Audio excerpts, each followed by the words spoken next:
In the beginning, there was only darkness. Then, a light fell from the sky. A ship, small and fragile, descended through the atmosphere of a quiet planet. Inside it, a child. An infant wrapped in hope, sent from a dying world to a young one. The people who found him didn't know it yet, but the arrival of Kal-El, the child who would become Superman, would change the course of human myth forever. Because Superman is not just a hero. He is a story humanity has told itself for centuries, reimagined in blue and red. The story of a savior, a God made flesh, a being of ultimate power who chooses not to rule, but to serve. Every culture, every faith has told a version of this myth. A child sent from above, a force of light raised among mortals, a figure who stands between heaven and earth, bearing the burden of both. The Greeks had Heracles, son of Zeus. The Christians have Christ, son of God. And in the 20th century we made our own version, Superman, son of Krypton. Born from the imagination of two Jewish creators, Jerry Siegel and Joe Shuster, in 1938, Superman arrived during a world teetering between despair and war. Nations were collapsing, dictators were rising, and hope was fading fast. And yet, in comic pages that cost a dime, an image appeared. A man who could defy gravity, stop bullets, and save the innocent simply because it was right. Superman wasn't born divine, but he became our modern symbol of it. His story mirrors the oldest myths in ways that feel almost spiritual. Like Moses, he is sent away as a baby to escape destruction. Like Christ, he is raised by humble parents who teach him compassion. He lives among us, concealing his true nature, until the world needs saving. And when he finally reveals who he is, the world doesn't always understand him. He is loved, but also feared, worshipped, but also rejected. That duality, the conflict between godhood and humanity, is what transforms Superman from a simple superhero into a mythic figure. When he flies, he isn't just defying physics. He's ascending symbolically, spiritually, beyond human limitation. The very image of Superman in the sky recalls paintings of saints and angels, halos replaced by sunlight, faith replaced by wonder. But here's the difference. Superman doesn't ask for worship. He asks for goodness. He doesn't demand loyalty. He earns it through mercy. That's what separates him from the ancient gods. In mythology, gods punish. They demand. They crave recognition. Superman, however, gives. He saves. He believes that no life is beneath him, no soul unworthy of redemption. And that belief, the idea that the strongest being in the universe chooses kindness, is perhaps the purest form of divinity. Yet beneath his power, he struggles like any of us. He questions his purpose. He fears failure. He wonders whether humanity truly deserves his protection. These doubts are not signs of weakness. They are what make him real. Because even gods in myth wrestle with destiny. Even saviors wonder if they're enough. And that's the secret of Superman's mythology. He is a reflection of what we want our gods to be, compassionate, selfless, and just. But he also reflects what we fear, that our gods might one day see us as small, flawed, and unworthy. Every villain who challenges Superman, Lex Luthor, Darkseid, Zod, forces that question into the open. What happens when humanity resents its own savior? Lex Luthor's hatred isn't just envy. It's rebellion against dependence. He cannot accept that a godlike alien chooses to guide humanity rather than dominate it. He believes that if Superman exists, human progress ends. And in a way, Lex represents the same doubt that ancient prophets once faced, whether mankind can coexist with something greater than itself. To the people of Earth, Superman's presence blurs the line between faith and fact. They see miracles in motion, planes caught in midair, cities rebuilt overnight, lives saved by a man who cannot die. To some, he is proof that good exists. To others, a threat that humanity can never equal. And so, Superman's greatest challenge isn't a monster or a warlord. It's meaning. What does it mean to be a god among men, and still call yourself one of them? In his quietest moments, under the Kansas sun, Clark Kent remembers the words of his adoptive father, Jonathan Kent, "You're here for a reason." Those words are both blessing and burden, because the reason isn't clear. It isn't written in prophecy or stone. It must be lived day by day through choice, through compassion, through sacrifice.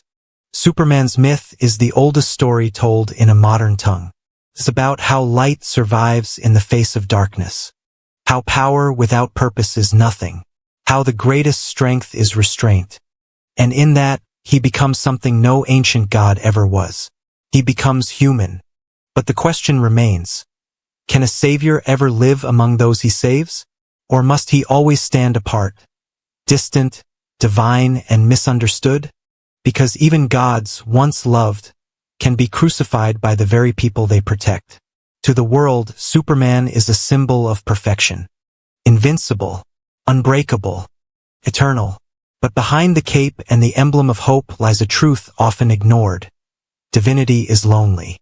For Clark Kent, every sunrise is both a gift and a reminder. A gift because he can save lives that no one else can. A reminder because every life he saves makes him more separate from the people he's saving. He hears what no one else can hear. He sees what no one else can see. He feels responsibility where others feel helplessness.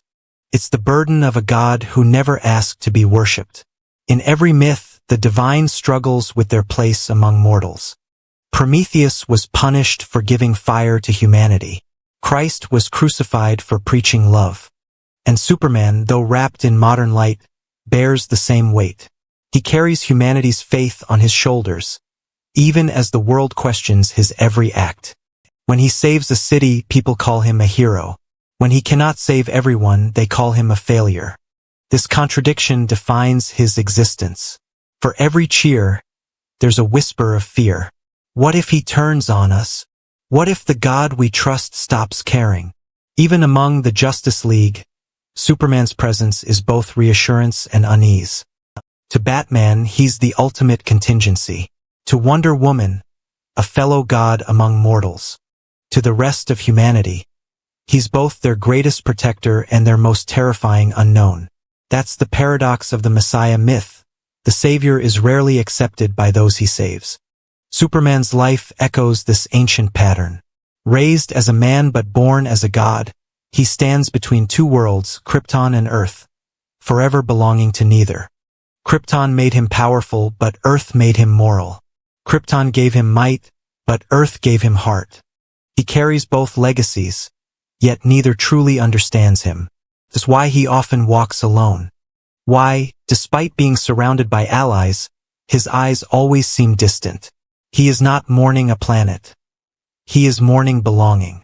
There's an old Kryptonian saying, found in fragments of lore, the sun gives, but never receives.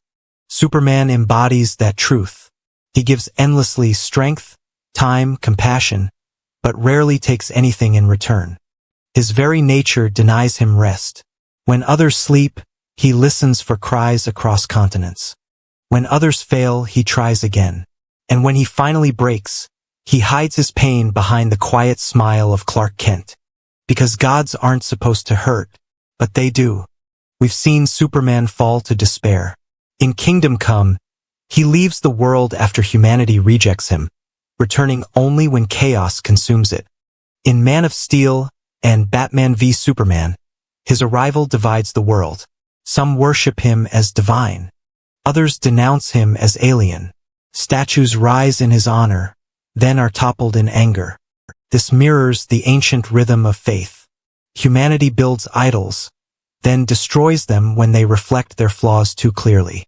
Superman's greatest trial is not physical, it's spiritual. How to remain good when the world refuses to believe in goodness. Every god in history faces a moment of silence, a moment when the prayers stop, when the faith fades, when the believers turn away. For Superman, that moment comes when his sacrifices go unseen. When saving millions still isn't enough. When no one remembers the man inside the myth. He is the ultimate paradox. A being capable of anything, forced to accept he cannot save everyone. That limitation, his one wound, makes him more human than any mortal. And that's where his divinity shifts. Superman doesn't represent a god above us. He represents the God within us. The part of every person that reaches upward, that believes in something better, that refuses to give up even when the world seems lost. But gods are not immune to anger. And when Superman's patience cracks, when grief and frustration take hold, the world trembles. Because a god's doubt can shake faith itself. We saw it in injustice, when loss pushed him from savior to ruler. In that timeline, the Messiah became the judge, the one thing he always feared becoming. That story is not just about corruption. It's about exhaustion. Even a god has limits when compassion is met with cruelty. When every act of mercy is twisted by fear. When saving lives no longer feels like saving hope. And yet, even then, somewhere deep inside, Superman's humanity calls him back. Because the true burden of divinity isn't power, it's empathy. To feel everything and still choose kindness. That is what keeps him from falling. He doesn't need temples or prayers. His faith is in us. He believes that humanity, despite its chaos and cruelty, is worth saving. That belief is his gospel. That hope is his cross. But belief alone is fragile. Because even the brightest gods must face the darkest hour, the moment when the Savior must fall to rise again. And for Superman, that hour is coming. The sky burns red. The earth shakes beneath his feet. And for the first time, Superman bleeds. Every myth must end in sacrifice.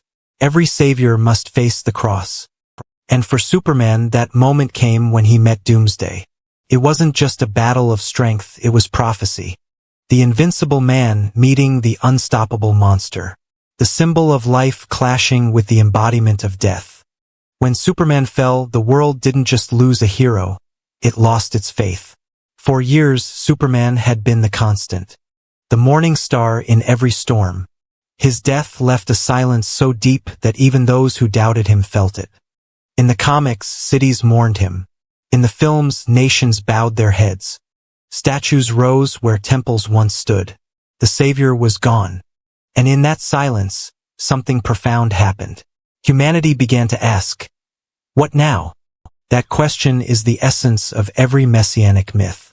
What do we do when the God we relied on is no longer here? Do we lose hope or become it? Superman's death mirrored the oldest stories. Like Christ on the cross, he gave his life to save the world that misunderstood him.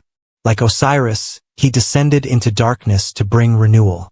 Like Prometheus, his sacrifice became the fire humanity needed to endure. The world had crucified its savior, and yet, in his absence, it found belief again. Because the true power of the Messiah myth is not in resurrection. It's in the change left behind. When Superman died, others rose. Heroes who once looked up to him began to stand taller. The Justice League united in his memory. Ordinary people, inspired by his example, saved others in small ways.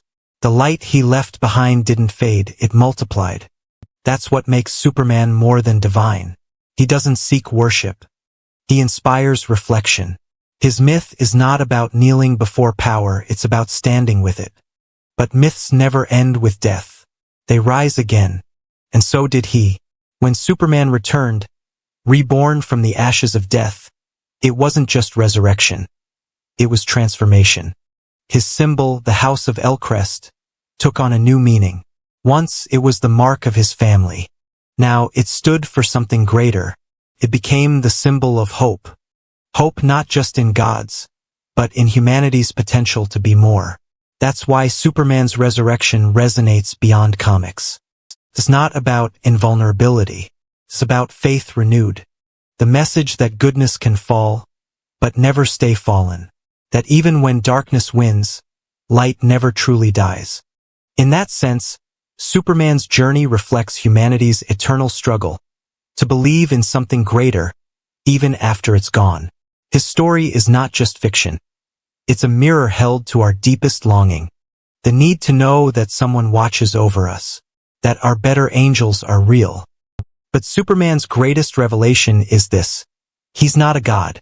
He's proof that we don't need one. Every time he saves a life, every time he forgives an enemy, Every time he chooses mercy over vengeance, he reminds us that divinity isn't something from beyond the stars. It's something within us all. That's why he disguises himself as Clark Kent. Not to hide from humanity, but to live among it. To walk in its shoes. To understand its pain. Because even though he can see the world from above, he chooses to see it from the ground. He doesn't live in heaven. He builds it piece by piece with every act of good. That's the heart of the modern Messiah myth. It's not about worship, it's about reflection. Superman is the ideal that humanity measures itself against, not the God that replaces it. He teaches that the divine is not unreachable. It's a choice we make every day, to help, to protect, to believe. And that's why, even in death, Superman never truly dies. He rises every time someone chooses compassion over cruelty. Every time a stranger helps another. Every time light pierces the dark. He is the myth reborn in action, not faith. Because hope doesn't live in the sky, it lives in us. And as long as that symbol, the S of the House of El, exists, it will remind the world of one truth, that a savior doesn't have to be perfect. He just has to keep believing. Because in every age, in every story, the world will need a Superman.